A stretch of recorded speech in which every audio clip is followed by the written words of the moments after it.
आज भी देखो विभिन्न मुद्दों पर अलग अलग लोग बटे हुए हैं। वो सनातन बोर्ड की मांग लेकर के अलग कर रहे हैं। एक हमारे शंकराचार्य जी हैं, जगतगुरु जी महाराज, ज्योतिषपीठाधीश्वर जी, वो गाय को राष्ट्रमाता बनाने के लिए आंदोलन कर रहे हैं। कुछ लोग जो है वक्फ बोर्ड का बोले वक्फ बोर्ड खत्म करो, ऐसा कह रहे हैं, क्योंकि ये जानते हैं कि वक्फ बोर्ड खत्म नहीं हो सकता। क्यों? क्योंकि वो मुसलमानों से संबंधित है, वो हिंदुओं से संबंधित नहीं है। कोई बात हिंदुओं से संबंधित होती तो उस पर विचार हो सकता था, मुसलमानों से संबंधित हो और फिर उस पर विचार हो, ऐसा तो ये तो अभूतपूर्व बात हो। मुसलमान तो इस देश के राजनेताओं के जीजा जी लगते हैं, वो उनके विषय में कुछ भी नहीं कह सकते। हर एक राजनीतिक दल को मुसलमानों के वोट चाहिए। वो जानते हैं कि हिंदू तो मूर्ख है, उसका वोट तो हमको मिलेगा ही मिलेगा, उसमें तो कोई दो राय है नहीं। तो मुसलमानों के वोट पाने के लिए उनमें होड़ लगी रहती। हिंदुओं की मांग गो हत्या बंदी, हिंदुओं की मांग मंदिरों पर जो सरकार का अधिग्रहण है इसको दूर करना, ऐसी ऐसी जितने भी हिंदुओं की मांग है उसका कोई मतलब नहीं, कोई स्वीकार नहीं करेगा आपकी मांग। क्यों नहीं स्वीकार करेगा? वो जानते हैं इस बात को कि आपका जो हिंदू वर्ग है वो एक मुश्त होकर के वोट देने वाला नहीं है। हम लोग अलग अलग बटे हुए हैं, एक एक उद्देश्य को लेकर के। राम जन्मभूमि का उद्देश्य लेकर के उधर लोग लड़ रहे थे, अब इधर कृष्ण जन्मभूमि का उद्देश्य लेकर के लोग लड़ रहे हैं, फिर उधर ज्ञानवापी का उद्देश्य लेकर के लोग लड़ रहे हैं। एक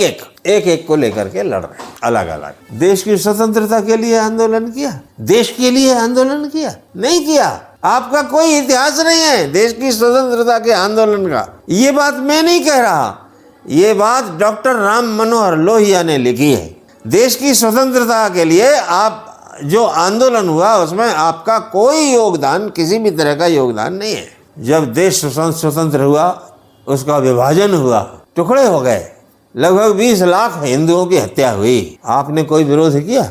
नहीं किया। ये बात मैं नहीं कह रहा, ये बात डॉक्टर राम मनोहर लोहिया कह रहे हैं अपनी पुस्तक में, भारत विभाजन के गुनहगार। ये उनकी पुस्तक का नाम है, आप पढ़ लेना, उनकी पुस्तक में लिखा है। वो अपने हृदय का दुख व्यक्त करते हैं डॉक्टर लोहिया। वो उसमें लिखते हैं कि मुझे इस बात का दुख है कि इतना बड़ा कांड हुआ और इस देश का 2 टुकड़ा हो गया, 2 क्या 3-4 टुकड़े हो गए और इस देश में से विरोध की एक आवाज नहीं उठी। ये वो लिखते हैं। कोई भी सामने नहीं आया अपनी गिरफ्तारी देने के लिए, विरोध करके, भाई ये देश का विभाजन रोको, हम नहीं होने देंगे। किसी ने गिरफ्तारी नहीं दी। डॉक्टर लोहिया लिखते हैं कि मुझे खुद इस बात का दुख है कि मैंने भी गिरफ्तारी नहीं दी, मुझे गिरफ्तार होना चाहिए था, मुझे विरोध करना चाहिए था, नहीं किया मैंने। अच्छा, इतना ही नहीं, देश के विभाजन के बाद जो तथाकथित स्वतंत्रता मिली, इस स्वतंत्रता में देश की पार्लियामेंट में, देश की विधानसभाओं में, देश की सोशल मीडिया में, प्रिंट मीडिया, कहीं इस विषय पर आज तक कोई चर्चा नहीं हुई। मतलब ये कि किसी के मन में इस बात का कोई दर्द नहीं था, कोई दुख नहीं था। देखते रहिए